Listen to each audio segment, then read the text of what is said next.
vezes somatórios dos P, expressando a conservação da energia no momento total do gráfico, e aqui, vezes, né, um certo fator F que vai depender dos momentos, né, depende dos PIs, né, e dos parâmetros do Lagrangiano, massas que estão no propagadores, né, parâmetros da densidade de Lagrangiano, são as massas que estão nos propagadores, são as constantes de acoplamento que aparecem nos vértices, e a estrutura, né, de uma função de Green. Né?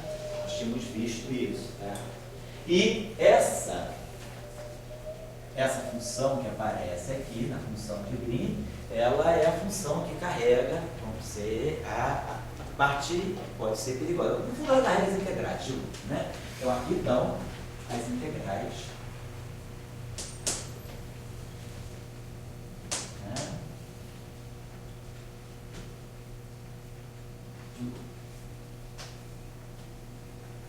E é onde, então, pode estar, potencialmente, é onde estão as divergências.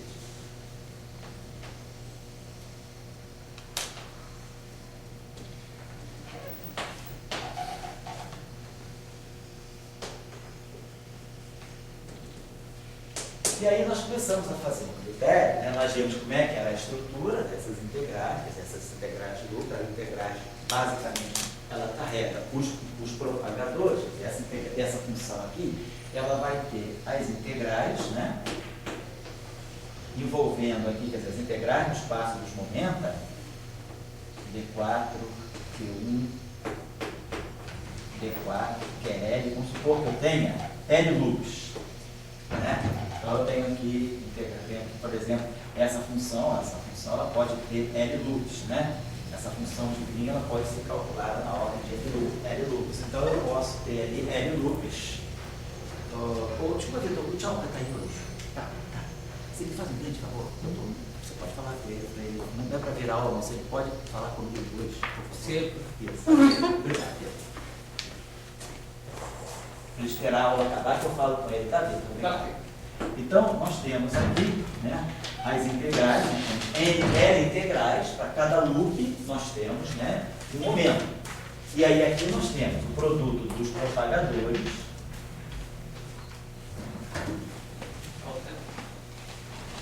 Obrigado, Pedro. Ele está assistindo, eu nem sei. Depois você, não era para vir a aula, não. Mas já que você veio, que você está vendo, eu depois da aula eu queria falar com você. Tá bom? Então, aqui nós colocamos os propagadores e colocamos também os fatores de vértice. Né? Colocamos aqui os fatores de vértice. Os fatores de vértice podem incluir as constantes de acoplamento e eventuais momenta dos vértices. Tem, no vértice de Young-Mills, vocês estão lembrados do nosso curso de Young-Mills, quando a gente pega uma teoria de Young-Mills, a gente gera um vértice que é algo desse tipo. Eu posso ter um produto, né, de dois campos de gauge multiplicando aqui, por exemplo, alguma coisa desse tipo. Então, nós podemos ter no vértice um momento. Então, os fatores de vértice eles vão incluir claramente as constantes de acoplamento, né? Então, aqui nós vamos ter fatores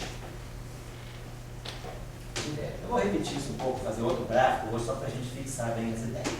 Temos os fatores de vértice. Esses fatores de vértice são constantes de acoplamento,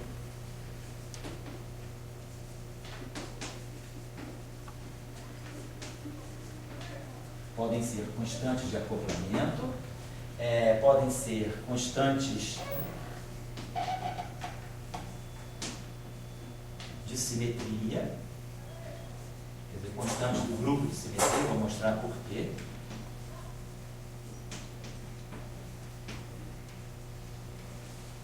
E eventuais momenta.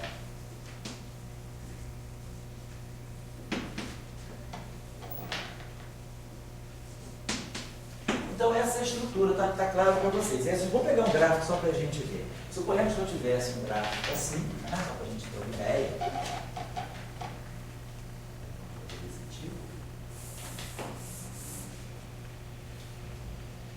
Tivesse a teoria de Young-Mills, suponhamos que eu pegasse um Lagrangiano de interação desse tipo, né? Eu tivesse aqui um campo escalar que está aqui aqui um campo interagindo com um campo φ, digamos assim, e aqui eu teria momento ami, e aqui eu poderia ter uma coisa aqui mais complexo, conjugado, né?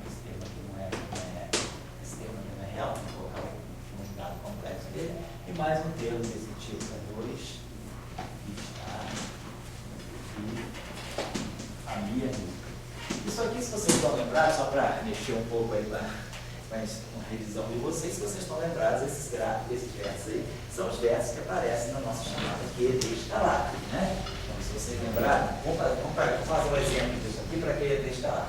Quando a gente pega a scalar QED, né, que é a QED escalar, é a interação entre escalares carregados e formas, né? Então a gente pega a QED escalar, a gente pega a DI, do espaço, no caso a mediana, né?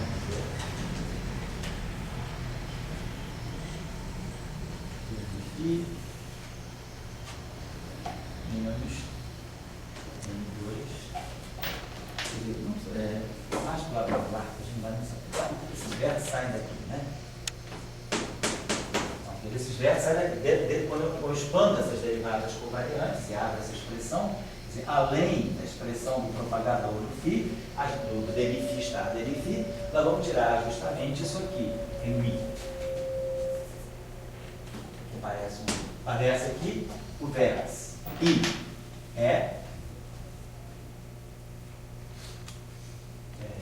menos I deriφ vezes φ estar ami menos deriφ estar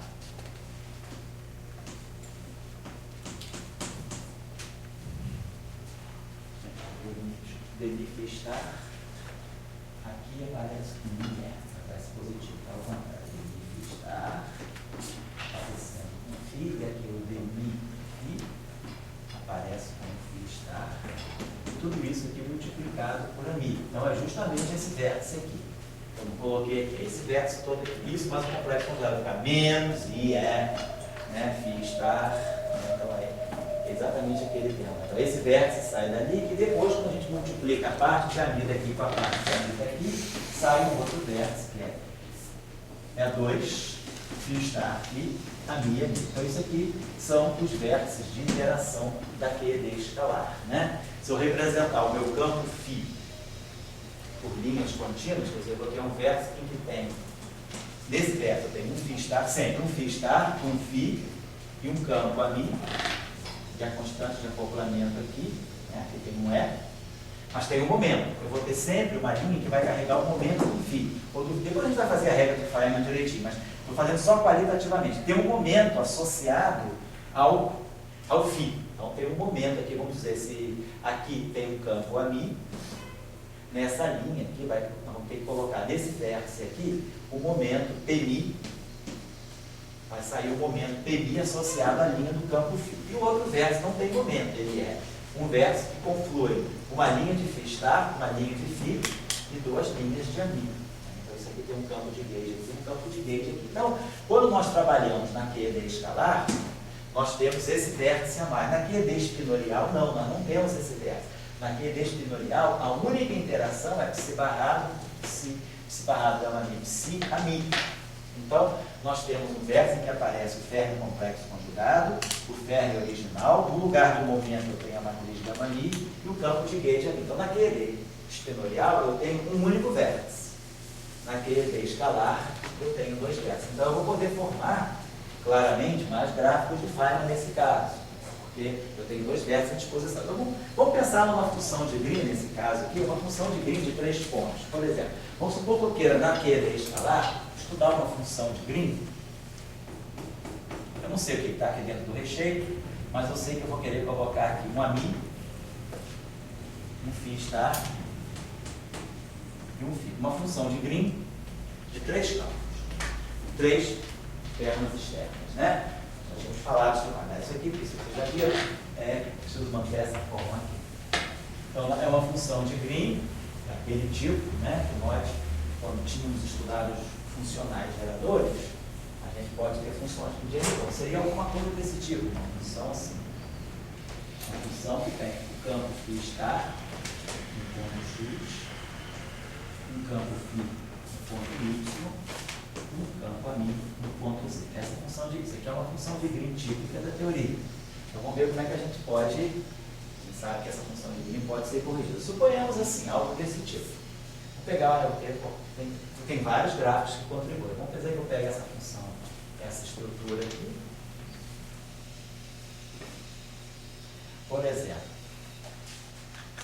esse gráfico aqui, a um loop, ele tem essa estrutura. Ele tem, por exemplo, a gente pode colocar aqui, esse ponto aqui é o ponto x, esse ponto, fazemos antes um espaço de configurações primeiro, só para vocês terem uma ideia. Então aqui, por exemplo, então, φ estar, x, eu usei o vértice aqui, φ estar, derivada a mil, é o trivértice. Aqui eu tenho de novo o trivértice, aqui nesse ponto y, eu tenho o ami, vou colocar esse ponto de z, eu tenho o ami de z, e aqui no ponto y, eu tenho o φ de y na perna externa. Então, por exemplo, eu tenho uma função de Green com 3 campos nas linhas externas e tem um loop aqui dentro. Então, essa função de Green é possível. Eu poderia, nada me impede, de pegar uma função de Green, isso aqui é uma função de Green a um loop. Essa mesma função de Green poderia ter uma correção assim a 2 loops. Eu não vou ficar botando os nomes aqui, mas eu poderia desenhar esse gráfico aqui, ó.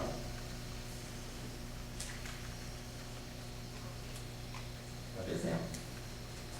Estou usando aquele vértice com 2 fótons e 2 escalares e os demais vértices. É um gráfico a 2 loops que também contribui para essa função de Green aí. Poderia, eventualmente, pegar um gráfico até a 3 loops, poderia pegar isso aqui, ó. Esse gráfico é um gráfico a 3 loops que contribui. Poderia pegar uma função, então eu posso pegar gráfico desde que eu formo esses vértices. Esse aqui é um gráfico possível, 3 loops. Poderia pegar um outro gráfico, um loop diferente. Vamos pegar um loop aqui, ó, esse gráfico aqui, por exemplo. Em vez desse campo estar aqui, ele pode estar aqui, ó. Esse gráfico automaticamente é um gráfico de 3 pontos. Né? Obviamente, só que os 2 campos estão aqui, mas é um gráfico de um loop e uma função de 3 pontos. Por exemplo, na teoria abeliana, eu já não posso fazer isso.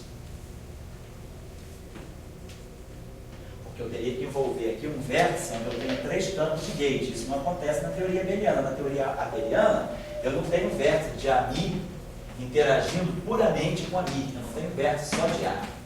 Eu tenho vértice com 2 A's e 2 F's, mas não só de A. Na teoria não abeliana, vocês vão lembrar, Young Mills, eu posso ter um vértice assim, ami, ani, deli, ani. Então eu posso ter um vértice com 3 campos de calibre, 3 campos de gauge interagindo no mesmo ponto. Então esse gráfico aqui, eu posso desenhar um loop também, na QCD, na teoria de gauge não abeliana.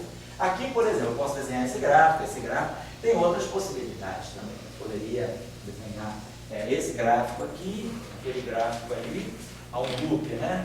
A gente pode pensar em outras possibilidades, mas esses aqui são os mais óbvios. Então, vamos dizer que eu esteja fazendo esse exercício aqui, só para ilustrar a vocês. Vou pegar uma função de Green de 3 pontos, envolvendo φ estar e ali, na QD escalar, e vou pegar um gráfico a 2 loops. Então, vamos pegar, por exemplo, esse gráfico aqui. Só para a gente trabalhar aí com mais verdades. Eu vou pegar esse gráfico aqui.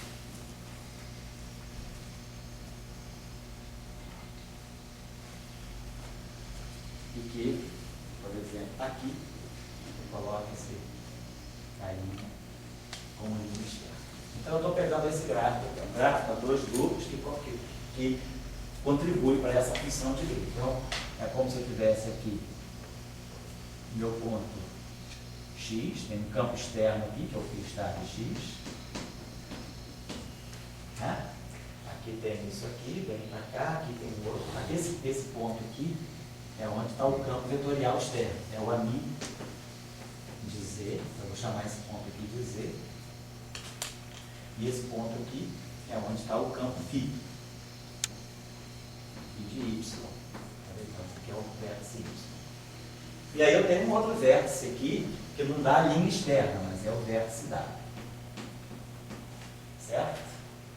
Então, é um gráfico que eu posso desenhar que está envolvendo uma função de Green, tá? Que está me dando uma contribuição a dois loops, né? Não lembrar, número de loops é o número total de linhas internas menos o número total de vértices mais 1.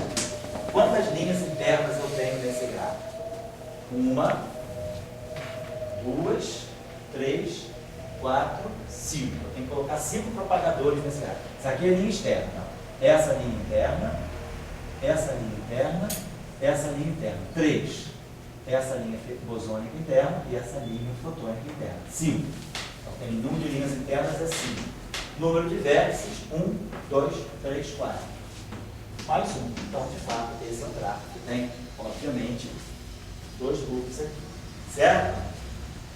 Então, não tem erro. Então, vamos trabalhar esse gráfico. Lembrando que a estrutura, então, deve ser sempre essa.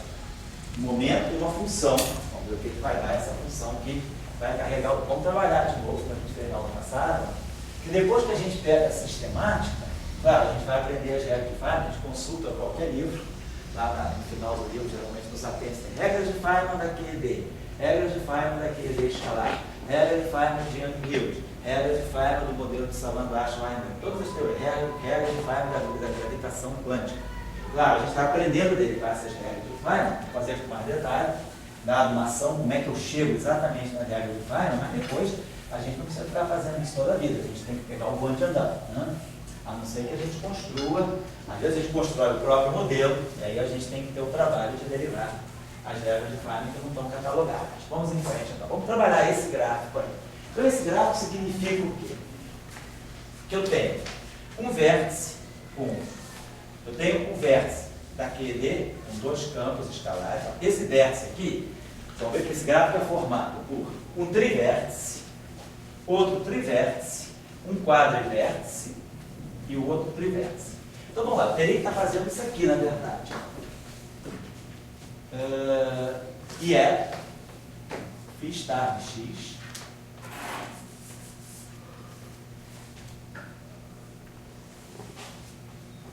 e φ star de x, vou botar dependência, φ de x, assim, a mi de x.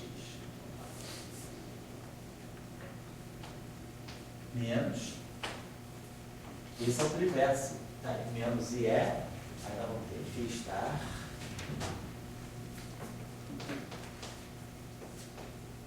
de φ, a mi de x também. Como é que a gente formou isso aqui? Eu tenho esse vértice aqui, no ponto Z, eu tenho exatamente o mesmo vértice.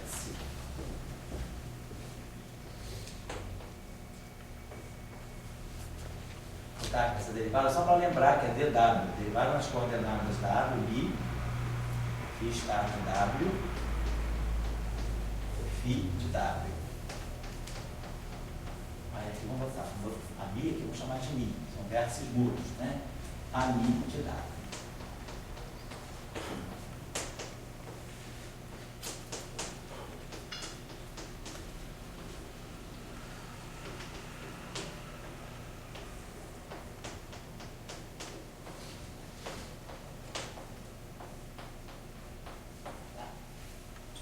Depois aqui, do ponto Z, claro que eu repito para você, não vamos ficar sempre fazendo isso quando tiver um gráfico de Feynman. A gente já vai saber as regras direto no espaço dos momentos. Eu só quero mostrar para vocês como é que essas regras de Feynman vão nascendo naturalmente quando a gente pega o gráfico e faz ele a força bruta. Depois, o próximo vértice que está em jogo é um quadrivértice. Então aqui eu tenho dois, desculpa, aqui tem isso aqui, né? É o E2, φ star Z, φ de Z, aí aqui a gente vai ter, sei lá, aqui vocês estão observando, nesse gráfico aqui, nesse vértice, eu já botei o AMI. Então esse AMI já está ocupado nesse vértice. Então vamos tirar, vamos chamar esse índicezinho aqui de kappa, Para não confundir com aquele que eu coloquei. Esse K são índices mudos, né? Esse índice K e esse índice K. Depois, esse aqui é Mi. Esse aqui, então, vai ficar AMI de Z, AMI de Z. É o quadro vértice que está envolvido ali, onde sai a perna externa do foco. E depois eu tenho o vértice no ponto Y. A mesma historinha e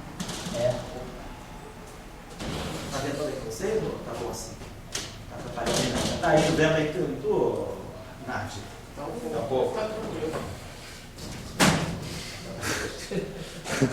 Não precisa fechar. Capa. Então vamos botar aqui. Na coordenada Y, nós vamos ter o lambda. Phi star de Y. Phi de Y. A lambda de Y. Menos IE Phi star de Y. Aí D na coordenada Y, derivado em relação à coordenada Y, lambda, Phi de Y, A lambda de Y. Então tá, estou pronto. Está com tudo ali. O que a gente observa? Tá claro? Então eu escrevi todos os vértices que estão no jogo. O que a gente observa? Que nesse vértice aqui, quem ficou de fora foi um campo Phi star. Nesse vértice aqui, eu tenho um Phi star de fora. Então, esse vértice aqui ficou esse Phi star. Esse vértice tem esse Phi star, né? Sem derivada e coloca aqui Phi star de x. Então, Phi star de x, Phi star de x.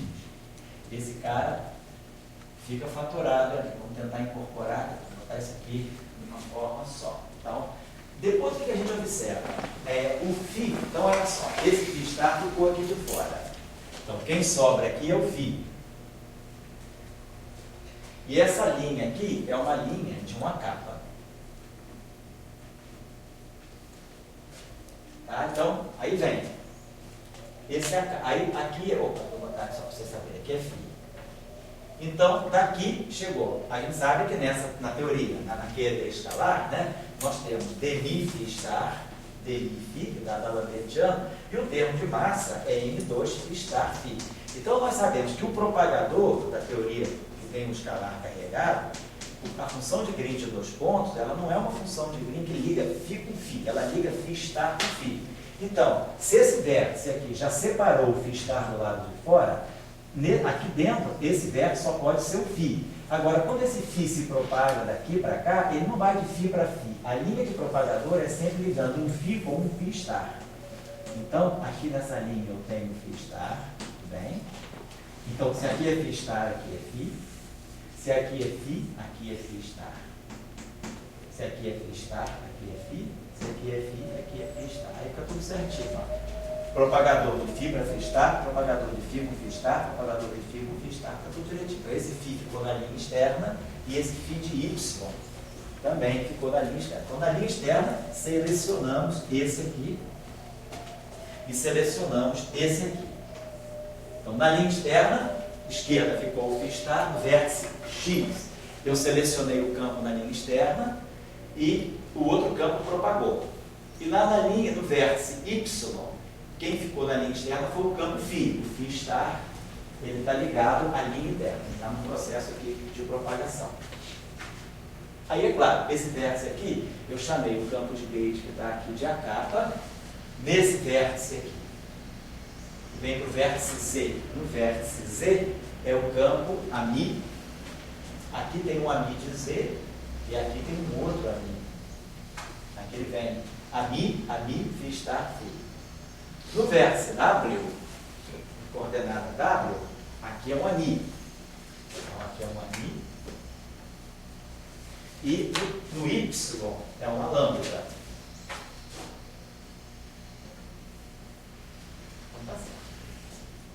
Então, já está tudo certinho. Nós temos todas as atribuições. Φ star, Φ com a capa. Φ star, Φ com a Mi. φ star, φ com a mi aqui, φ star, φ com a lambda. Tá tudo certo? Então, todos os vértices são devidamente colocados. É isso que nós temos. Agora, vamos aqui. Então, esse campo AMI aqui, um AMI de Z, foi selecionado para ficar na linha externa. Então, esses são os campos que ficam nas linhas externas. Tá bom? Bom, o que nós temos que fazer agora? Aí nós estamos vendo o seguinte. Esse φ aqui se conecta com o φ star o X se conecta com o W. Então, esse φ aqui está se conectando com esse φ star. Isso, o φ do vértice X se conecta com o φ star do vértice. E o φ do vértice W se conecta com o φ star. E esse φ aqui se conecta, vamos dizer, com esse propagador, vem daqui para cá. Esse aqui se conecta com esse. E o φ do vértice Z se conecta com o φ star. Vamos ver. Então, isso aqui, esse carinha aqui, vai virar daqui para cá. Eu vou ter um propagador. Vamos colocar as coisas dessa forma. Então, mais ou menos o gráfico a gente já sabe como é que ele está organizado. A questão agora é passar para o espaço de momento. Então, vamos fazer o seguinte: deixa eu apagar isso aqui. Não vale a pena apagar isso aqui. Só vou descarregar esse vértice aqui. Não ficar tão carregado, vamos usar. Vamos trabalhar esse carinho aqui. Vou apagar isso aqui. Deixar assim para ficar mais limpinho, só para a gente ter o gráfico armado.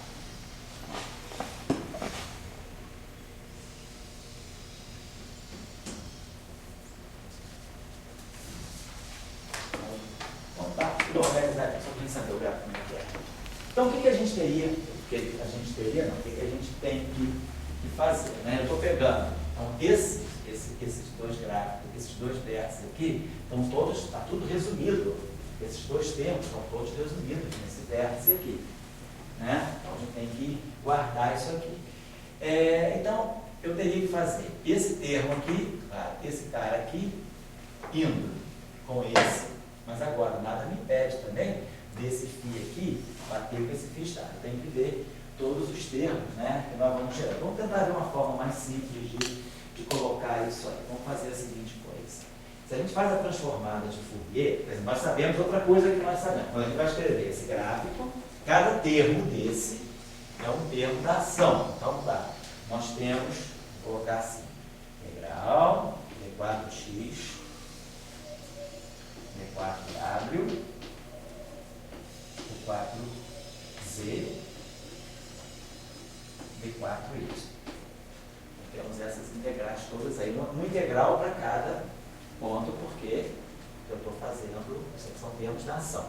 A ação é integral entre 4, né, volume espacial. Muito bem, então nesse caso, nesse termo aqui, eu vou ter aquele produto de campos lá e o campo a capa vindo para cá.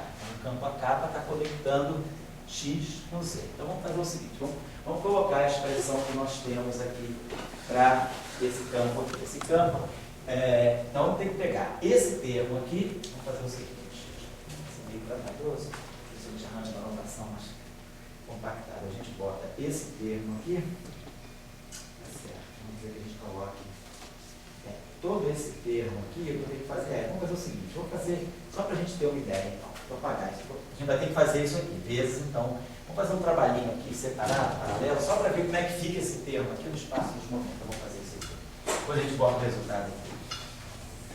Quando eu tivesse aqui, estou pegando aquele termo lá, e é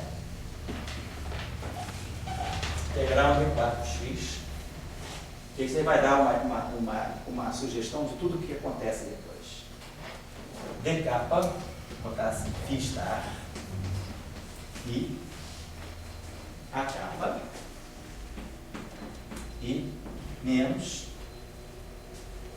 depois a gente faz o resto, né? Depois vamos botar menos, φ star,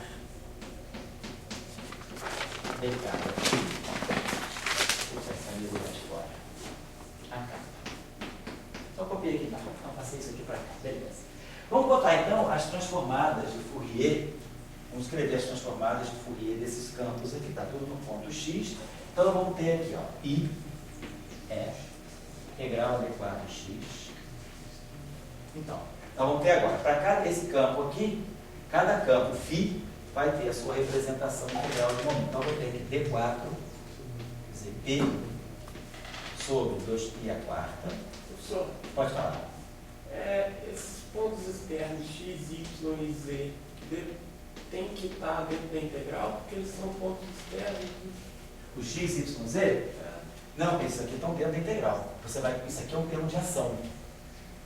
Então, quando você escrever essa integral, eu estou colocando aqui, ó, isso aqui é a integral d4x de φ está, e x está tudo dentro da integral. Então, se eu pegar, ó, isso aqui, como é que é a ação? A ação isso aqui é um termo da ação. Mas se eu integrar em x, a minha função de Green não vai mais depender de x. Ah, não, tudo bem. Desculpa, a minha anotação está infeliz. Na verdade, eu estou querendo dizer que eu estou colocando a minha função de Green de 3 pontos, mas eu vou passar tudo para o espaço dos momentos.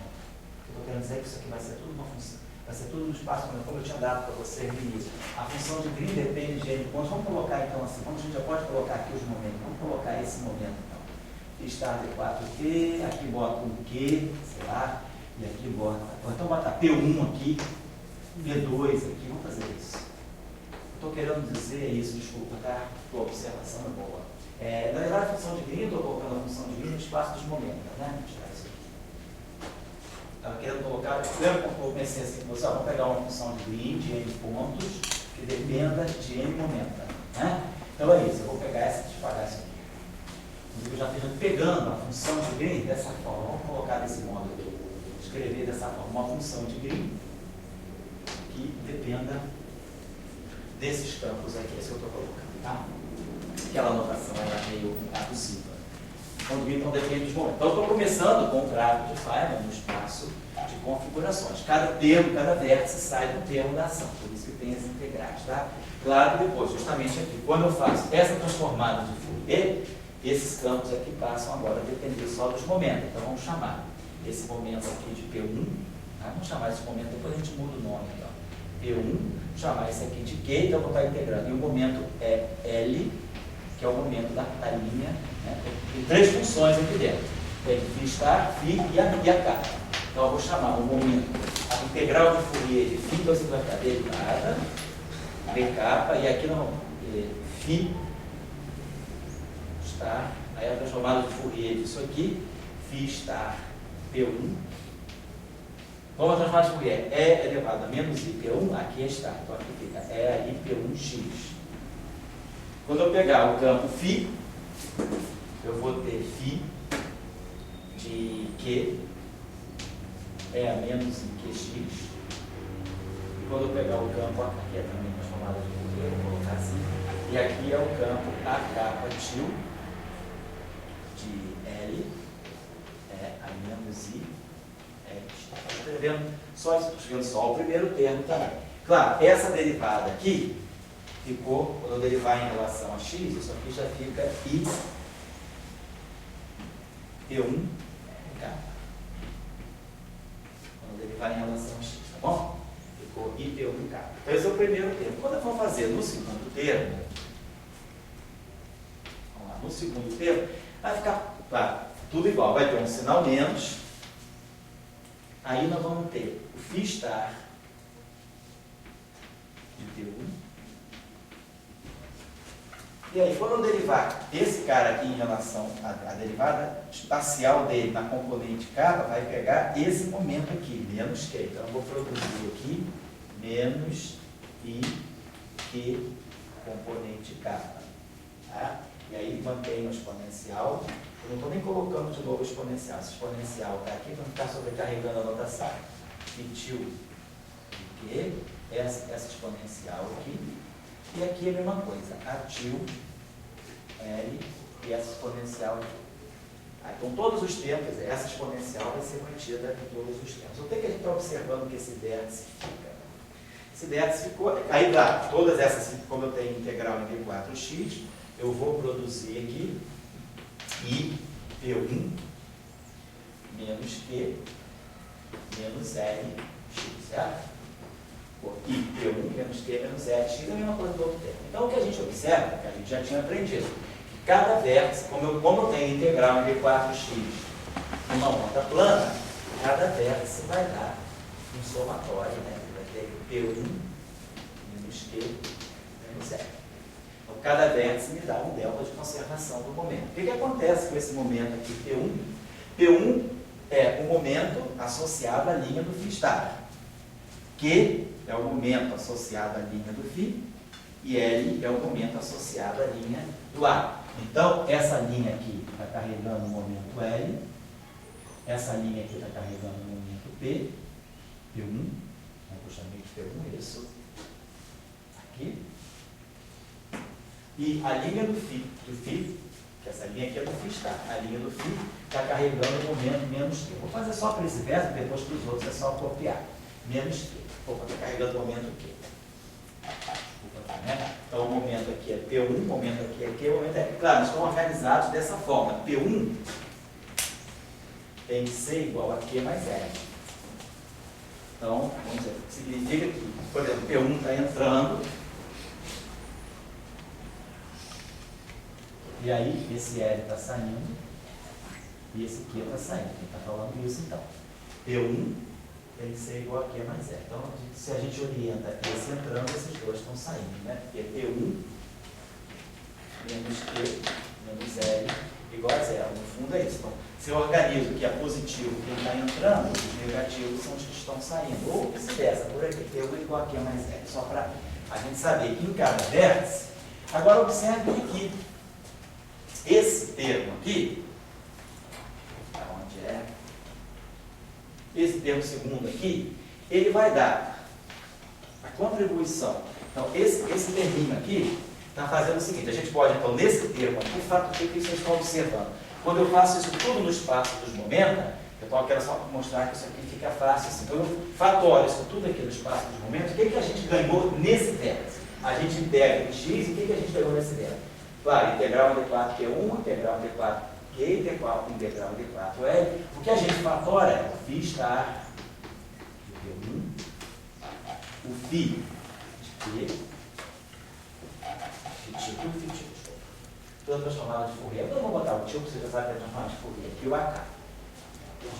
Então, isso aqui é a estrutura comum aos dois termos. Ó. Isso aqui está aqui, está aqui. Isso aqui está aqui, está aqui. Isso aqui está aqui, está aqui.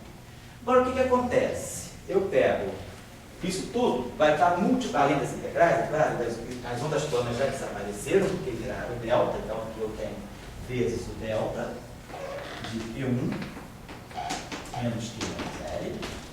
E vai aparecer um fator aqui. Quem é o fator que vai aparecer? Vai aparecer um I, que vem desse termo e desse termo. E aí vai aparecer P1 mais Q incitado. O que acontece no vértice? Oi, Marcelo, tudo bem? O que acontece no vértice? Isso é a regra do Feynman. O que acontece no vértice φ', φ? Se vocês olharem o livro, o cara dá a regra do Feynman desse jeito. A gente já está entendendo por que ela surge. O que acontece? Quando eu tenho um vértice φ' aqui, devido ao φ' e ao φ terem ondas planas com sinais diferentes, porque o φ' pega o complexo conjugado, então vai ficar com um momento mais. O φ mantém a convenção de transformada de Fourier com momento menos. Então, o momento do φ' e o momento do φ que confluem no mesmo vértice, eles vão ter que estar sempre orientados na mesma direção, porque um entra e outro sai. Os dois nunca vão estar se encontrando. Se esse aqui sai, porque eles vão ter sinais opostos, ou esse aqui entra e esse aqui sai. Sai exatamente que vem com esse sinal. Por causa disso, essa função delta é que me instrui. O momento do φ' é oposto ao momento do φ e ao momento do Q. Então, essa regra de Feynman aqui está me dizendo o seguinte, eu vou colocar aqui, né, nesse vértice aqui, entra esse momento. A gente está vendo aqui que, então entrou P1, vou botar aqui, o momento P1, além disso, P1 é igual a Q mais L. Então, esse L aí, vamos dizer assim, P1 menos Q, tanto faz, né? Mas vamos deixar assim, o que está acontecendo? Entra o vértice aqui, que soma P1 com K. E, deixa eu apagar isso aqui, vocês observam que Então, o que vai aparecer como fator de vértice? Vai aparecer como fator de vértice a soma dos dois momentos. O índice kappa é exatamente o índice. O momento aparece com o índice de campo de rede. Então, a gente viu que esse termo todo, estando no vértice, né, quando eu fizer a transformada de Fourier, tudo é equivalente a eu não colocar isso aqui, a gente não coloca mais essa integral de 4x, que ela desaparece por causa da integral da ação. O que a gente vai colocar nesse verso? Qual é o fator? Ah, tem o Ezinho aqui. Então, tinha esse IE aqui. Então, a gente tem esse IE que é comum e esse I que apareceu aqui. Então, apareceu o fator. Então, a gente sabe que nesse verso aqui eu vou substituir cada linha por uma. Então, vai cair aquela regra de Feynman que nós falamos. Cada linha tem uma integral de momento sobre 2π². Aqui nessa linha externa eu tenho o próprio campo. Agora, nessa linha aqui, eu tenho uma integral, né, em D4Q, essa linha aqui, e o propagador. Então, isso aqui vai dar para nós, né? Isso aqui está me dando o propagador desse φ star, desse φ com esse φ star. Vamos chegando lá. O que é importante que a gente está observando é que apareceu, devido à derivada, apareceu um fator de vértice. Se não tivesse a derivada, então tinha aparecido o fator de vértice. Vamos fazer só esse vértice aqui, para a gente ver que esse vértice aqui, por exemplo, fica mais simples. Então já aprendemos essa regra para esse vértice. Para esse vértice, claro, a regra é a mesma. Para esse vértice, a regra é a mesma. É só pegar a soma dos momentos. Deixa eu apagar. Então isso aqui está claro para nós. Já sabemos como é que funciona. Um vértice. O vértice que tem dois φs, né? φ star e o amigo. O vértice que dá a interação, o vértice de três linhas. Esse vértice, a regra de Feynman é essa. A gente simplesmente coloca o delta de conservação e o fator de momento. Vamos pegar esse vértice aqui. Então, esse vértice aqui é E2, integral em Z. Aí nós temos φ star de Z, φ de Z, aqui. Amigo de Z. É um vértice único.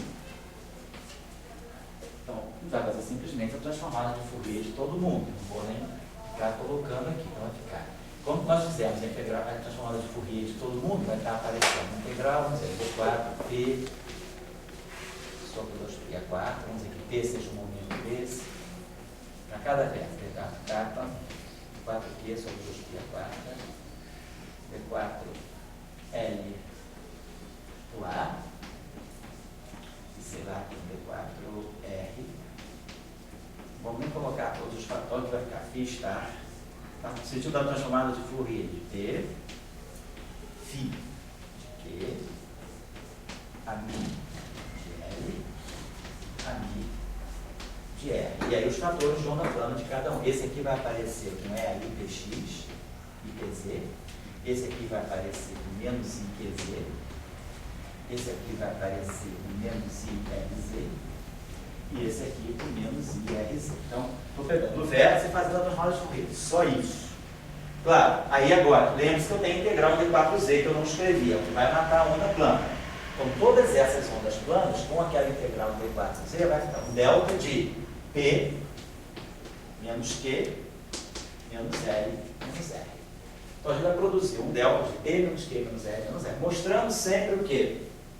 Que o momento que está associado ao campo complexo conjugado é oposto aos momentos dos outros campos que não têm complexo conjugado. Significa, então, que P menos Q menos L menos R é igual a zero, ou seja, P igual a Q mais L mais R. Está me dando o quê? De novo, a conservação do momento em cada vértice. Nesse vértice aqui também.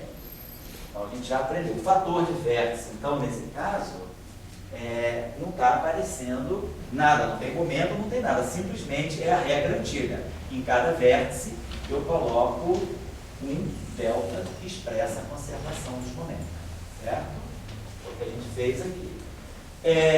Quando eu peguei esse vértice aqui a gente vai deixar, porque a gente já sabe como é que ele funciona. E nós sabemos que cada linha interna essa linha aqui, conecta e tem essa função delta que conecta esse cara que é um propagador. Nós já sabemos que cada linha interna vira um propagador que atua na onda plana, então dá simplesmente fator de momento. Então, o que nós aprendemos aqui, deixa eu apagar isso tudo aqui, já tem uma regra para poder fazer o nosso gráfico direto no espaço dos momentos. Já tem descrito isso tudo aqui, se me perdoe. Um deles só já resolvia tudo. Então, nós aprendemos o seguinte. Quando nós temos o vértice,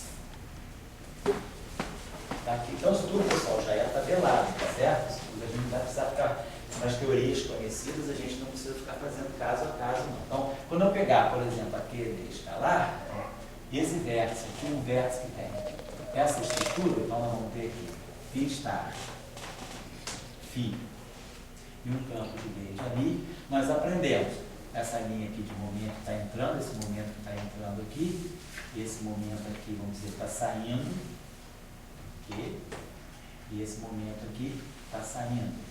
Então nós já sabemos, V igual a T mais L.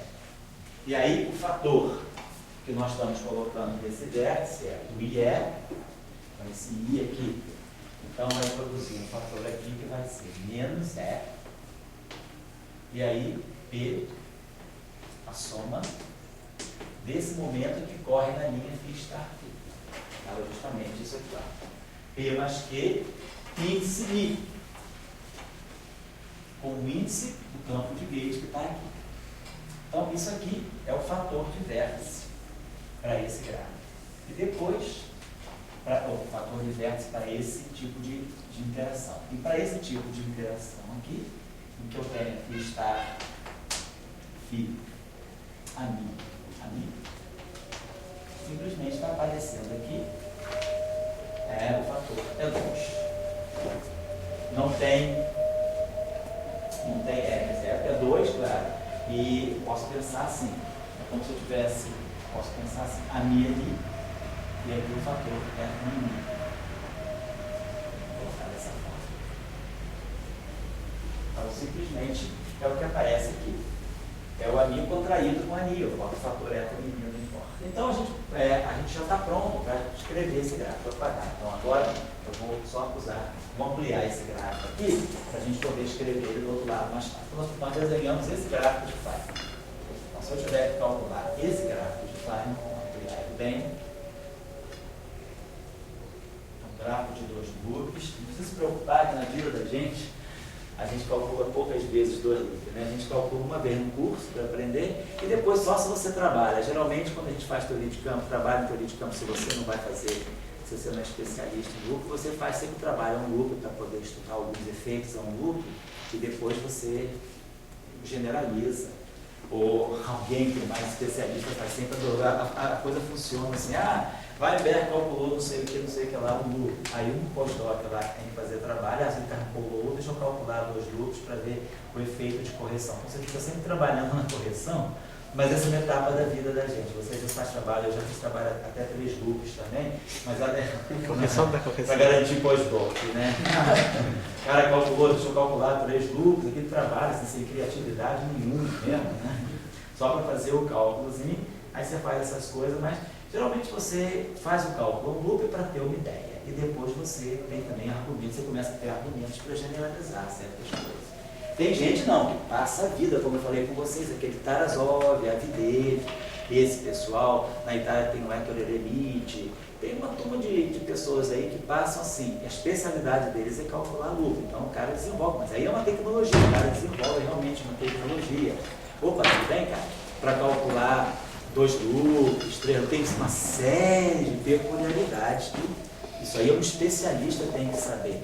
Às vezes você vai fazer um cálculo para 4 loops, você fica perdido, e o cara que já está acostumado com aquela sistemática, ele sabe uma série de simplificações, uma série de truques. Então o cara que é, vamos dizer assim, vamos dizer assim, o loop calculator, né, num grupo ou numa teoria, ele é o cara que vai, num departamento de física, ele vai se especializar só em cálculo de loop. E hoje já existem, inclusive, muitos programas de computador para resolver isso. O próprio grupo do Veltman, lá na Holanda, né, eles desenvolveram uma linguagem algébrica já na década de 70 chamada de Skunsky, né, foi o primeiro programa algébrico, foi daí que nasceu a computação algébrica, inclusive,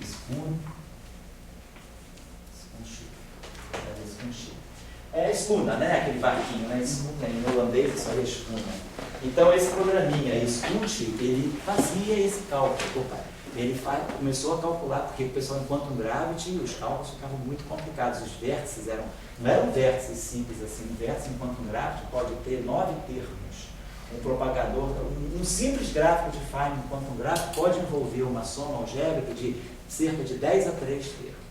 Então, fazer isso à mão com todos aqueles índices é complicado. Então, desenvolveram-se técnicas de computação algébrica, e aí começou o Skunk, depois veio o Reduce, e hoje em dia Feynman Calc. Existe uma série de procedimentos de Feynman, gráfico de Feynman, que você já tem software para te ajudar a calcular os gráficos, a parte tensorial do gráfico. Eu me lembro do grupo lá do professor Salam, na época que eu cheguei para fazer o doutorado, tinha uns caras que já estavam acabando antes de mim, que estavam naquela época, ainda estava no finalzinho das atividades dele em Quantum Gravity, porque estava começando a supersimetria, aí começou a se interessar mais, mas tinha um pessoal lá que eu conheci, inclusive um dos caras que foi meu orientador, ele era especialista de fazer gráficos de Feynman em Quantum Gravity, usando depois a computação. O nome que... Tem um nome, se vocês olharem no QSPIDE, vocês vão ver Capper, também foi estudante de Salam, é um australiano. O professor Capper se especializou, fez cálculo de Quantum Gravity extremamente complicado, usando computação algébrica, e depois também deu grupo. Essa turma aqui é uma turma de australiana da Universidade da Tasmânia.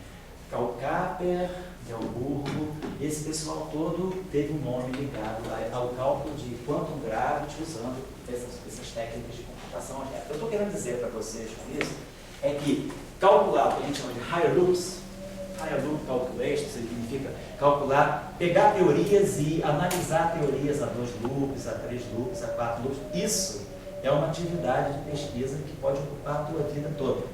Então isso é uma linha de pesquisa. Tem gente que passa a vida, investe a vida dela, está calculando o chamado Higher Loop Effects, efeitos de loops superiores. Então, isso exige um treinamento especial. Né? Isso é o treinamento que começa no doutorado, no mestrado, no doutorado, e que você leva a vida toda. É um projeto de vida, praticamente, dentro da teoria quântica de campos. Claro que antigamente era um projeto de vida que você executava com a tua mão. Hoje é um projeto de vida que você executa também com o computador. As técnicas de computação auxiliam muito, mas é uma coisa complicada, né? Calcular gráficos a 3 loops, que aí você tem que subtrair divergência de 2 loops. Tem toda uma preparação, uma tecnicalidade que é especial para esse tipo de tratamento. Então, nós estamos aprendendo aqui é fazer cálculos a 1 loop, eventualmente a 2 loops, pegar esse exercício aqui a 2 loops, mas a gente geralmente prepara o esquema de renormalização a 1 loop e você já tem ideia de todos os contratermos que você precisa para fazer a renormalização, tá certo? Então, não sei quantos de vocês aqui vão querer fazer disso, né, uma especialidade de vida, né? Querer calcular gráficos a ordem superior. No Brasil, o Brasil não desenvolveu essa tradição. Tem uma só pessoa no Brasil que realmente é um cara que continuou assim, ele aprendeu isso e desenvolve essa técnica de calcular ordens mais altas, que é o professor Frenkel, lá da USP, Josef Frenkel.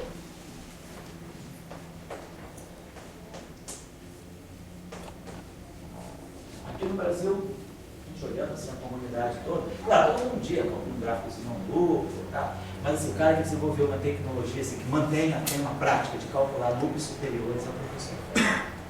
Aí hoje ele estava fazendo muito isso, mas ele fez isso bastante no PCD, em teorias em geral.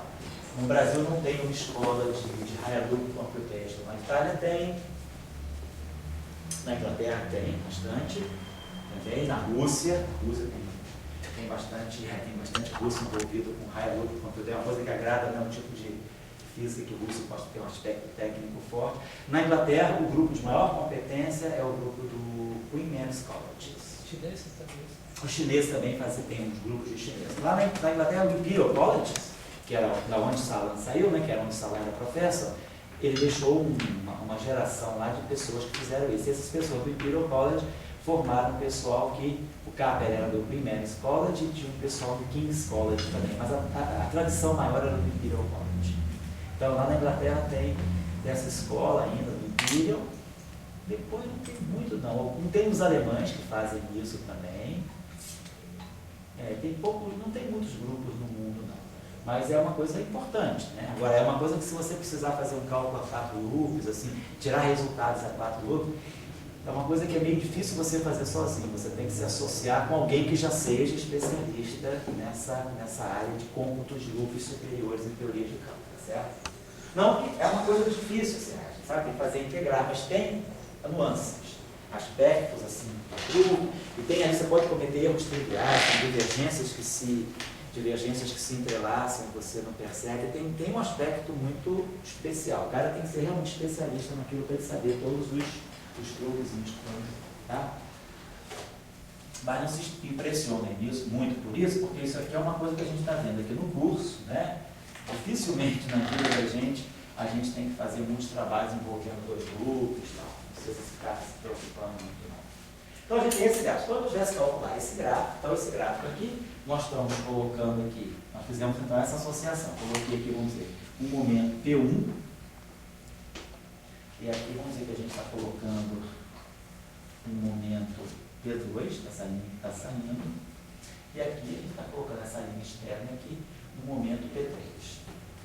Então a gente está produzindo uma função de Green com φ estar de P1, φ de P2 e uma de P3. É isso aqui. Eu sei os campos que estão nas linhas externas, esse campo φ estar está nessa linha externa, nesse momento, esse campo está nessa linha, nesse momento, e esse campo ali está nessa linha, nesse momento. E a gente sabe que o gráfico, né, o próprio vértice me indica o momento do φ estar, e o momento do φ estar tem que entrar pelo φ, né, porque o φ estar e φ aparecem transformadas em opostos, então com momentos opostos. E o ali também. Então, já fica definido. Então, e agora a gente é só fazer. Suponhamos, isso aqui é um loop. Então, suponhamos que nessa linha aqui, cada loop, nós aprendemos na aula passada, cada loop circula com o seu momento. Então, para esse loop aqui, suponhamos que essa linha fotônica aqui, eu chute que tem um momento Q. Então, daqui vem Q, aqui, então, por conservação de momento, o momento que vai sair aqui, então aqui vem P1, aqui vem Q, e aqui sai, então, Q mais P1. Agora é só conservar o momento. A gente fixa os momentos das linhas externas. Se vocês quiserem, P3 é P1 mais P2, né? P1 é P2 mais P3, e aí a gente fixou. Nesse loop eu vou dizer que tem momento Q, então automaticamente essa linha fica fixada, Q mais P1. Então, nessa linha vem para cá. Esse momento está chegando aqui. Quando esse momento, então vamos dizer que esse momento aqui, essa linha aqui, os momentos vocês estão sabendo, tem que estar fluindo assim, para poder chegar tudo lá. Então, vem para cá. Aqui tem que, esse aqui é um outro loop. Vamos dizer que aqui eu coloque esse momento que eu vou colocar nesse loop, vai ser um momento K. Então, aqui chegou Q mais P1. Aqui chegou K. Então, por conservação do momento, aqui sai K mais Q mais P1. Certo? Então, Q mais P é uma soma desse, mais esse tem que dar esse. Aí esse aqui veio para cá. Saiu P3, então vazou para cá, K mais Q mais P1 menos P3, certo? A soma desse tem que ser esse mais esse, menos P3 mais P3 cancela, então fica K mais Q mais P1, K mais Q mais P1. Está muito pequenininho, vou botar esse aqui mais para cá. Não, está pronto. E aqui é P2. Então, tá certo. Então, aqui tem que. Então, aqui a gente está vendo, ó. Vamos ver se vai dar certinho. Aqui está entrando K mais Q mais P1 menos P3. Isso tem que ser igual a P2 mais K, que é esse que sai, certo? Então, esse aqui. Então, a gente está vendo que chegamos. Opa, está tudo certinho. K mais Q, tá certo, né?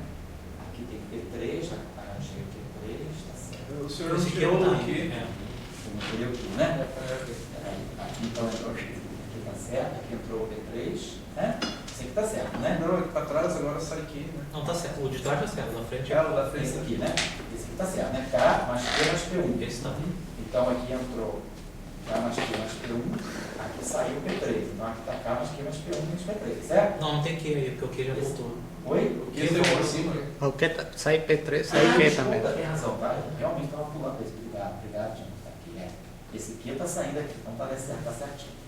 Pegou K mais Q, esse Q saiu, tá certo? Aí, isso tá certo. Esse K mais P3, tem que ser Q mais P3, tá? Então, isso aqui tá certo. Vamos vir para cá, esse aqui saiu, esse aqui saiu.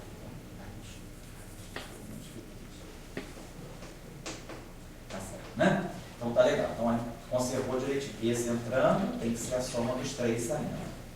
Então, esse aqui entrando vai ter que ser P3 menos P3, tá?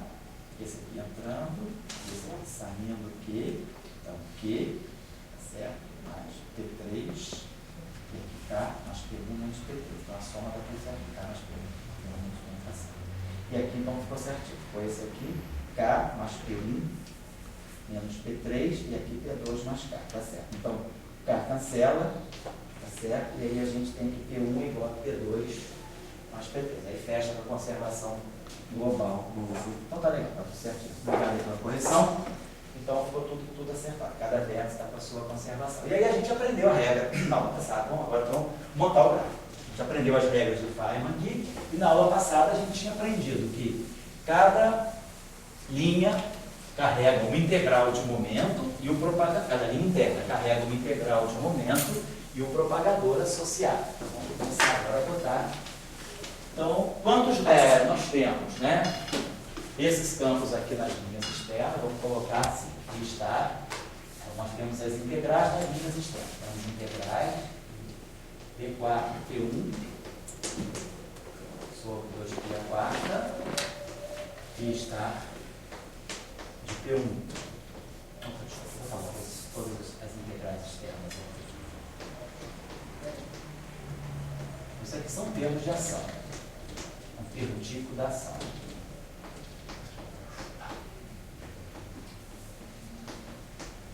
Aqui está. Um intervalinho de pouco, tá? Φ de P2. E aí nós vamos colocar uma μ de P3.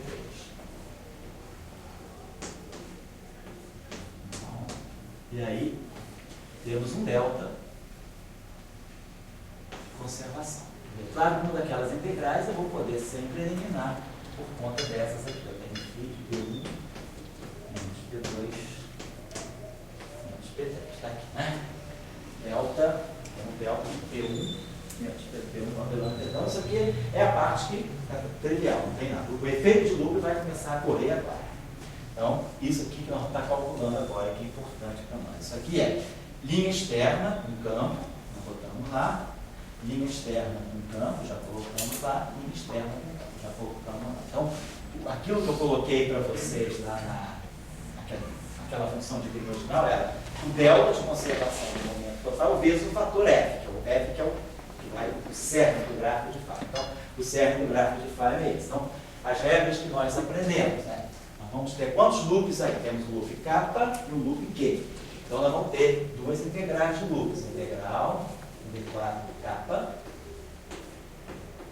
e integral D4. São as duas integrais de loop que vão dar os efeitos, né, daquilo que nós começamos a calcular na aula passada, que é o grau de divergência superficial do diagrama. Então, temos duas integrais de loop. Esse loop aqui é essa integral aqui é muda, esse momento é mudo e esse momento é mudo. Os restos são momentos externos. E agora eu vou colocar. Nós sabemos que cada linha externa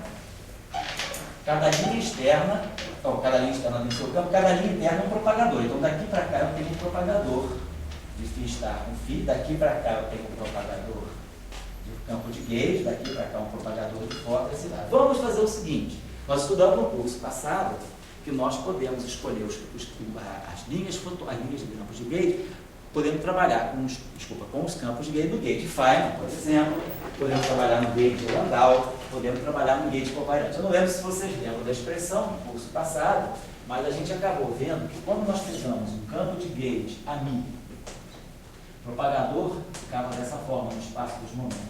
Campo de gauge a μ, um campo de gauge a μ.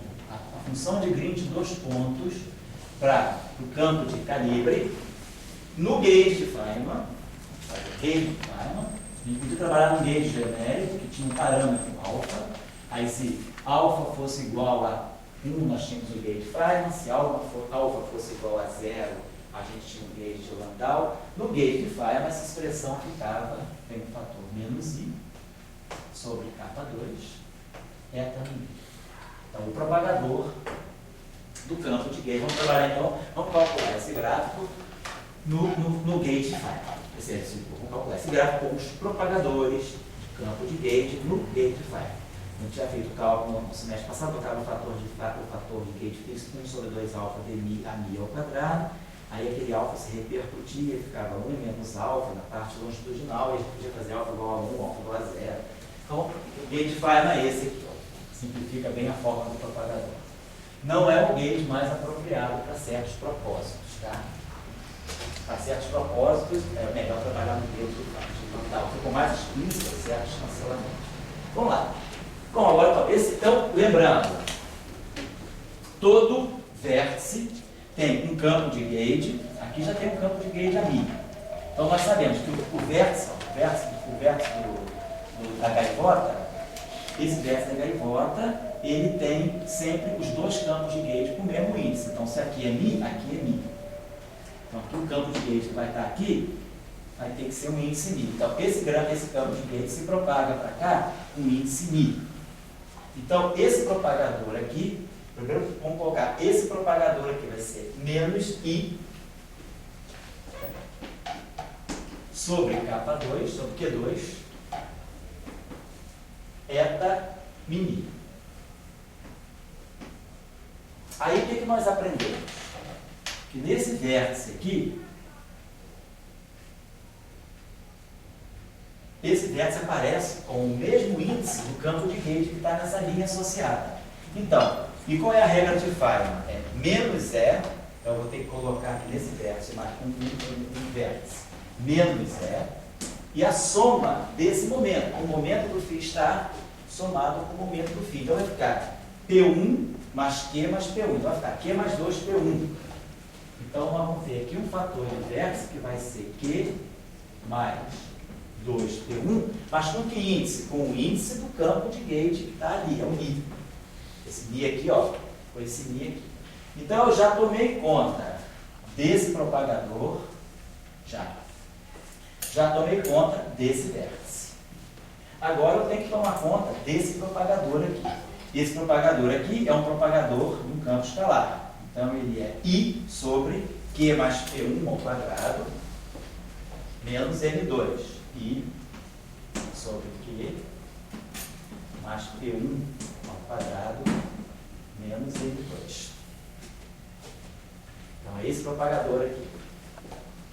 Aí, quando o meu cara chega aqui, ele encontra aqui um vértice. Aqui todo vértice tem que ter um campo de gauge. Então vamos dizer que aqui tem um campo de gauge com índice lambda, que vai se propagar com um campo de gauge com índice ρ. Então, esse propagador, então, colocamos esse propagador aqui. Vamos colocar esse fator de vértice. Esse fator de vértice vai ser a mesma historinha. Esse cara aqui vai somar com esse aqui. Então, vai produzir K mais 2Q mais 2Q1. Vai produzir menos E. K mais 2Q. Não sei se eu não fiz errado. Somei mais E mais 2Q1. É só somar esse com esse. E K mais 2Q mais 2Q1 e índice lambda, que é o campo de gauge que vai sair daí, tem um índice lambda. Vamos botar um índice lambda. Então foi o fator de vértice. O fator de vértice está aqui. Desse vértice sai um propagador. Esse propagador é um propagador fotônico, com momento K e com eta lambda ρ. Então vai aparecer aqui do gauge de Feynman menos I K2 eta lambda ρ.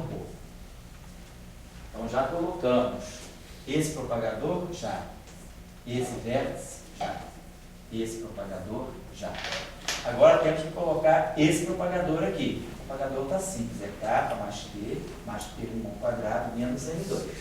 Propagador campo escalar. I sobre K mais P mais P1 ao quadrado menos M2. Então, colocamos esse propagador aqui também. Esse fator de vértice aqui, nós já colocamos também. Então está faltando só esse propagador aqui e esse fator de vértice aqui. Esse propagador aqui é I sobre K mais P1 menos P3 ao quadrado menos M2.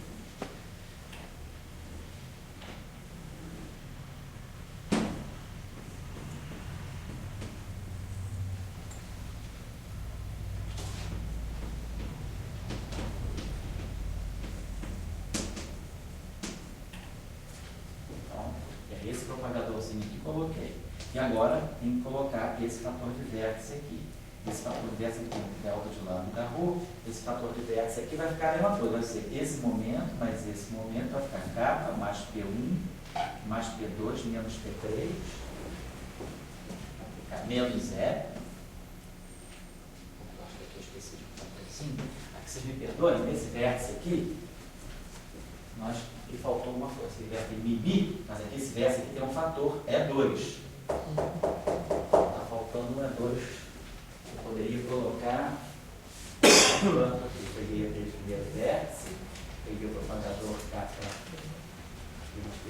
peguei aquele segundo vértice, posso colocar um fator E2 aqui. Corrijam, por favor. Esse fator E2 que eu estou colocando aqui é o fator desse vértice. Aí botamos esse fator aqui, pegamos esse propagador aqui, pegamos esse propagador aqui, pegamos esse aqui do K2, agora está faltando colocar esse fator de vértice aqui, que é menos E, e aí vai ficar K mais P1 mais P2 menos P3,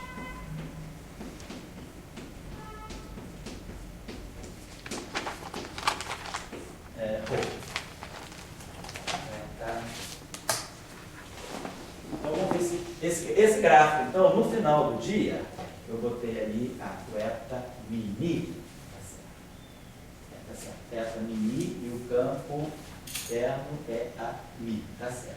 Né? Tá certo? Eta mini, a mi. Tá vendo, pessoal? Vendo aqui? Então tá. Aqui é eta mi, e tá certo. Então botamos esse propagador aqui. Então vamos ver, esse gráfico aqui, então ele vai ter que me dar um campo vetorial, então tá, esse campo tem isso aqui, tá certo? A evaporação dos campos está só preocupado com os índices aqui, esse Mi está contraído por esse Mi, tá certo? Esse lambda está contraído por esse, então tá, esse vértice todo, quer dizer, esse gráfico de loop todo, ele traz um índice livre Mi, que é justamente o índice que tem que contrair aquele eta Mi, então tá tudo ok. A integral em que? Oi? A integral não é em L. Não tem momento. Ah, tem L, né? Aqui, lembra? K tem Q. Então tá certinho, porque esse gráfico, como ele tem os três, tem um campo sobrando aqui, quer dizer, a estrutura desse vértice aqui é uma estrutura que tem Mi sobre. Então tá tudo certinho. Então a gente pode agora, se quiser, baixar. Eu posso, agora que o vértice está montado, né? Agora é só fazer um trabalhinho de. Né? Eu posso pegar esse eta mini, abaixar isso aqui. Então isso aqui vai virar, eu arranco isso aqui fora. Isso aqui vira um eta. Isso aqui vai virar um feli. E aqui é a mesma coisa com esse lambda rho. Simplesmente eu apago esse eta aqui e posso contrair. Isso aqui lambda. Então tá, então a gente vê o seguinte, no final das contas, né, esse gráfico vai trazer uma constante de acoplamento, E5, E4, E5. Então ele traz uma constante de acoplamento, E5. Depois o resto é só, agora eu tenho integral em K e em Q, observem que eu tenho quantas potências de momento no numerador? Eu tenho 4, contagem de dimensão, K4, Q4, 8. 8 e 1, 9, 10. 11. Então eu tenho uma potência, uma funcionalidade de potência a 11 no numerador. É como se eu tivesse momento a 11, certo? 4, 8, aí que é mais uma dimensão de momentos, 8, 9, 10, 11. No denominador eu tenho 2, 4, 6, 8, 10. Aí eu tenho alguma coisa que é sobre P10. Então esse gráfico está dando, ele tem potência de momento a 11 no numerador, potência de momento a 10 no denominador. Então é um gráfico que claramente tende a divergir. Ele tem mais momento no numerador, como a gente aprendeu na aula passada. Vamos fazer a contagem de potência agora pela regra que nós estipulamos na aula passada. Bom, então, o que o cara tem que fazer nesse caso é calcular a integral em K, calcular a integral em T. O que não é uma tarefa tão trivial. Eu tenho uma função de propagadores ali, tem um fator de X, então isso aí é um trabalho à parte. Então, tá, só quero por enquanto indicar a integral. Nós não aprendemos ainda a regularização dimensional. Estou só indicando a integral. Vamos fazer então agora, estou dando um intervalinho daqui a pouco, a contagem de potência, né, que é o que a gente queria. Então, outra coisa que eu estou chamando a atenção para vocês é a estrutura desse gráfico. Então, dada a função de Green, nós vimos que a estrutura da função de Green de n pontos é uma função delta de conservação do momento e com os campos externos, obviamente, e depois a integral de loop, aquela parte que vai depender de quê? Dos momenta, tanto dos momenta externos, quanto dos momenta de loops, das constantes de acoplamento, né, e das massas, que são os parâmetros da teoria. Essa integral, quer dizer, aquele fator F ele vai depender das constantes de acoplamento, nesse caso é o E, e dos parâmetros da teoria. Por exemplo, quando eu fizer esse cálculo, eu estou integrando em K para em Q. O resultado final dessa integral toda, além do E5, vai ter que me dar alguma coisa que dependa de P1, P2 e P3, isso aqui sai como função de P1, P2 e P3, M e M, lei da massa. A constante é assim. Vocês observem que esse termo aqui, só para vocês terem uma ideia, o termo que está no Lagrangiano livre, na teoria livre, é I, E, Φ star, demi Φ star, Φ, ami. E o complexo conjugado dele não estou escrevendo. Esse termo, ele é corrigido por aquele termo ali, tem 1, 2, 3, 4, 5, né? 5 i's. Não é isso? 1, 2, 3, 4. Então, no final do dia vai sobrar um i. A correção que esse gráfico de dois loops está me dando tem um i. Vai ter um E5. E vai ter, claro, vai depender de Φ star, Φ ami, vai ter o próprio Φ star, nos momentos, né? Φ e ami. E vai ter um resultado aqui, que vem na integral de loop. Vou colocar aqui um resultado i, né? Na integral de loop, né? Que vai depender de P1, P2, P3 e E. Depende dos padrões. Agora, esse E5 aqui, eu posso pensar que é um E vezes um E4. Esse E4 aqui está associado à constante de estrutura φ quadrada. O E2, né? É 2 sobre H cortado C alfa. Então, você tem um alfa 2. Então, o que a gente está observando é que essa correção de dois loops, ela está dando uma correção de ordem, está fatorando esse E aqui, ela está dando uma correção de ordem alfa 2 para essa função de Green. Essa função de Green trilevel é esse vértice. Aí, esse gráfico a dois loops, ele vai estar pegando esse mesmo vértice, a estrutura desse vértice, e recheando com uma correção de ordem alfa 2, que é 1 sobre 137. Então, 1 sobre 137 é 1 sobre 10 a 2, já é uma correção de ordem 10 a 24. Então, eu já estou dando uma correção na quarta casa decimal, né, para esse vértice. Então, isso é o que nós vamos aprender depois. Isso aí vai participar da renormalização da carga do elétron. Mas o que a gente está querendo colocar é que é uma correção de ordem, não de ordem E5, é uma correção de ordem E4. Eu fatoro esse E aqui, que é a estrutura do vértice. E5, então eu boto E vezes E4. Então a correção vem na ordem E4, que é a constante que é quadrática da constante de estrutura φ. Beleza. Só para vocês terem uma ideia de como as coisas vão acontecendo.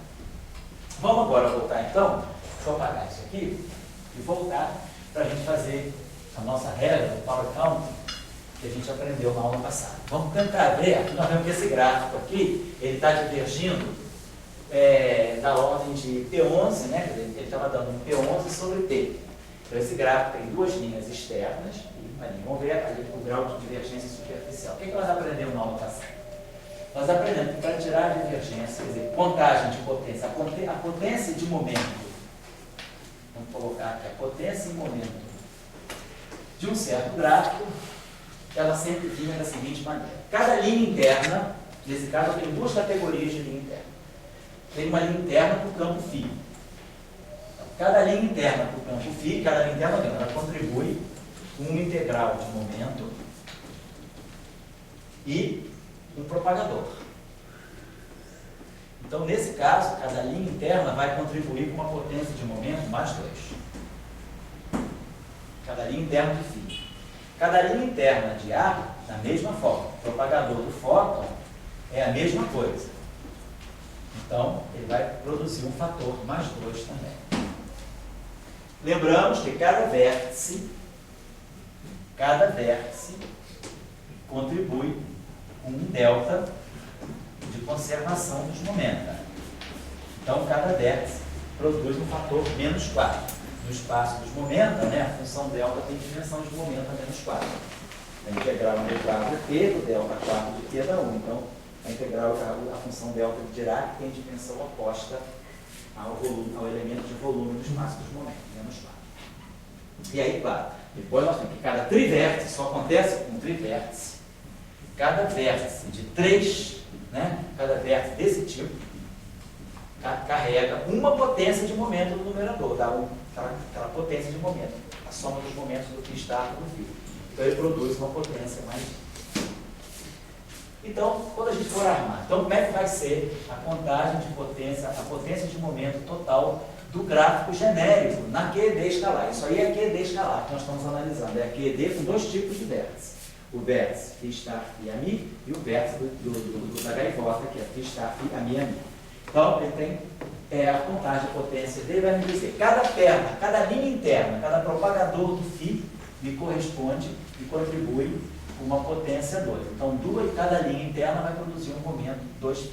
Cada linha interna de fóton vai produzir um fator 2 também. Depois, cada vértice, o número total de vértices, cada vértice contribui com uma potência menos 4. Mas aí você lembra na aula passada que nós vimos que dos V vértices, no final, um é guardado para expressar a conservação de energia no momento total. Sobra sempre um vértice. Então, menos 4, V menos 1. E a novidade agora é que mais cada trivértice contribui com potência de momento mais 1. Então agora eu tenho essa novidade aqui.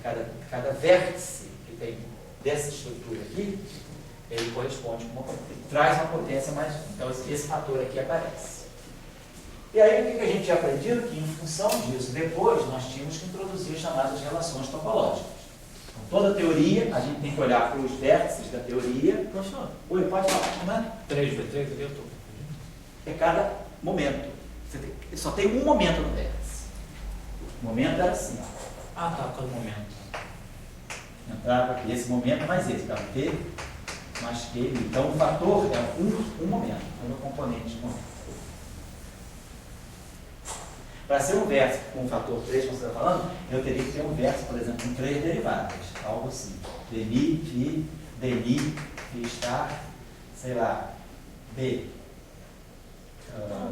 Mi, Φ e A, Mi. Aí sim, eu teria 1, 2, 3 potências de momento, aí daria o 3.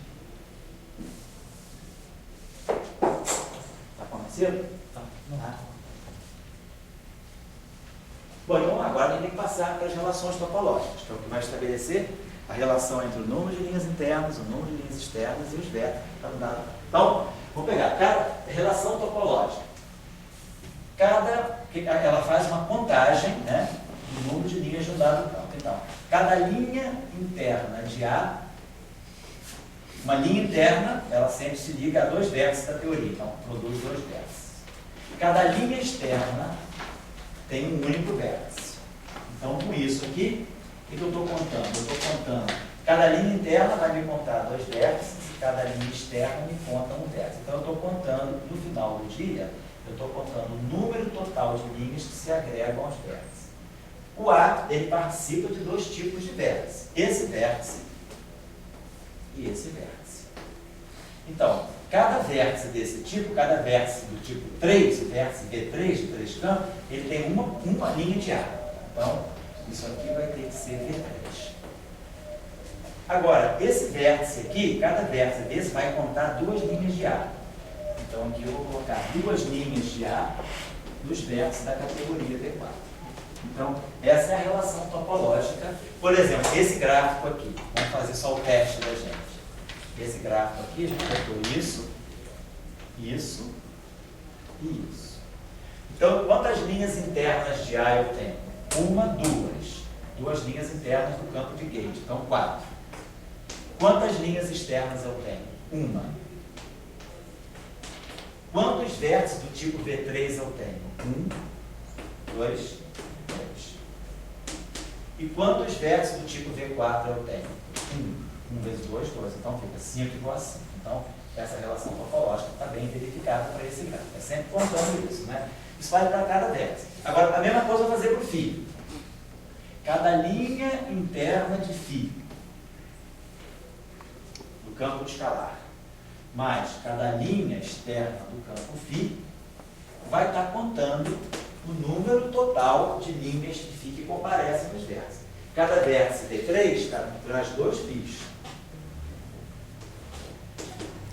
E cada vértice V4 também traz 2 φs. Então, o campo φ tem o fator 2 dos dois lados. Então, essas são as relações topológicas. A sistemática pede que a gente sempre tente esquecer o número de linhas internas, porque isso é muito característico de um gráfico especial. O que a gente quer é tentar ao máximo escrever a contagem de potência pelo número de linhas externas, porque o número de linhas externas corresponde exatamente à categoria de função de Green. Eu tenho uma linha externa de A e 2 linhas externas de φ. Então, eu já sei que é um gráfico que tem φ, φ, A. Então, eu já sei a categoria de função de Green. Então, eu quero sempre tentar colocar a contagem de potência da forma mais universal possível, porque o número de linhas internas pode crescer muito, depende do número de loop. Quanto mais loop eu tenho, mais linha interna eu tenho. Então, eu fico caso a caso. Eu quero ver se, independentemente da ordem perturbativa, eu tenho uma noção da contagem de potência por um tipo de função de Green. A função de Green é especificada pelo número de linhas externas apenas. Então, vamos fazer a substituição nessa relação. Professor, Oi. cada vértice, sem ser o V3, contribui com menos 4, né? Cada vértice com menos 4, Porque para mim parece que cada vértice V3 deveria contribuir com menos 3, porque ele só tem um Q em cima. Ele só tem uma. Isso aqui está embutido aqui, porque se você abrir agora, o que é V? V é o número total de vértices. Bom, tá, eu achei que o V era o outro vértice. Não, é tudo V é V4. Tá, aí sim. Então fica menos 4 V3 mais V3. Então, efetivamente, o V3 contribui com menos 3. Porque cada vértice V3 vai ter, além da função delta de momento, vai ter um momento aqui. Então tem menos 4 mais 1. Certo? Então V é o número, vamos escolher, eu não tinha especificado isso. V é o número total de vértices. Em cada vértice, não importa, né? V é o número total de vértices. O número total de vértices, só um que sobra para contar a história da conservação. Então V é V3 mais V4. Tá? Vamos lá. Então agora. Então, como é que se diz? A potência de momento do gráfico. E φ. Vamos substituir isso aqui. 2 e φ. 2 e φ vai ficar 2V3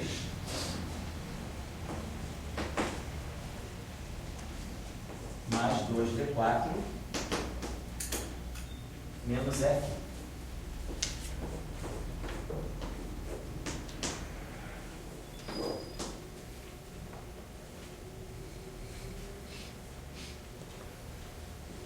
Dois e A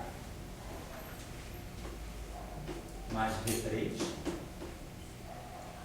mais mais 2V4 menos EA.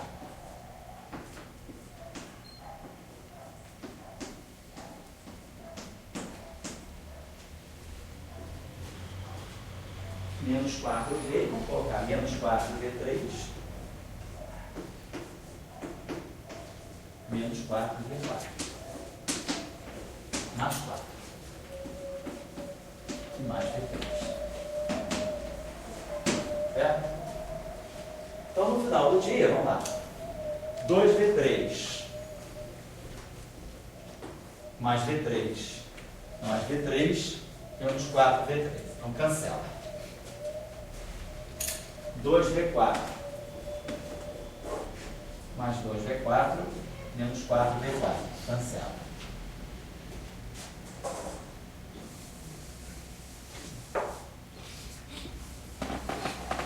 Então, a divergência, a potência de momento numa dada função de Green, ela vai ficar 4 vezes, ou 4 menos, sobra o 4, menos Fi, menos EA, menos Fi. Então fica uma coisa muito legal. Independentemente da ordem de loop que eu tenho, não importa, eu posso estar 1000 loops. Se eu souber qual é o tipo de função de Green, então suponhamos aquela função de Green que eu dei para vocês. Se eu tiver uma função de Green, um A, não importa o que está correndo aqui dentro desse loop, dessa estrutura. Pode ter 1000 loops aqui dentro, não importa. Tem um φ aqui e um φ aqui. Então, uma função de Green que tenha essa estrutura, qualquer que seja a ordem perturbativa dela, a potência dela no espaço dos momentos vai ser, tem 2 aqui, tem 1 aqui e 2 aqui. Então vai ser 1. Se vocês viram, quando a gente fez o cálculo, estava dando P11 sobre P10. Então, eu tenho uma função de Green que tem uma potência positiva de momento. Então, claro, se o momento daqueles loops tender a infinito, esse gráfico vai tender a divergir quadrática, linearmente. Está aqui, ó. Então, tem uma divergência linear. Bom, independentemente da ordem de loop que eu tiver. Então, a gente viu que se eu tiver um loop, há 2 loops a gente fez um cálculo explícito hoje. Está com P11 sobre P10. Se eu tiver um loop, é esse gráfico aqui. Por exemplo. Então eu tenho integral de momento. Eu tenho um loop só. Então eu tenho integral V4K.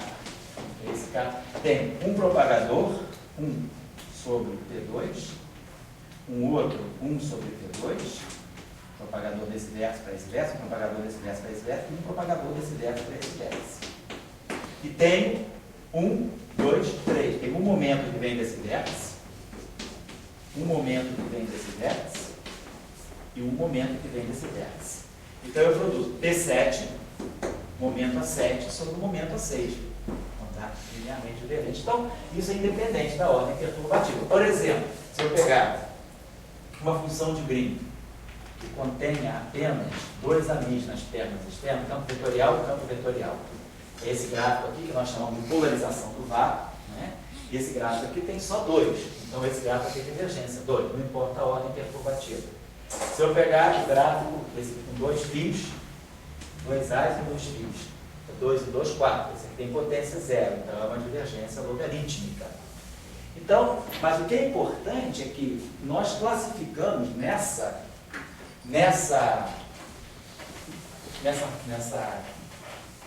sistema que nós estamos estudando, que é a QD escalar, nós estudamos todas as possibilidades desse gráfico ser divergente. Esse gráfico vai ser divergente com,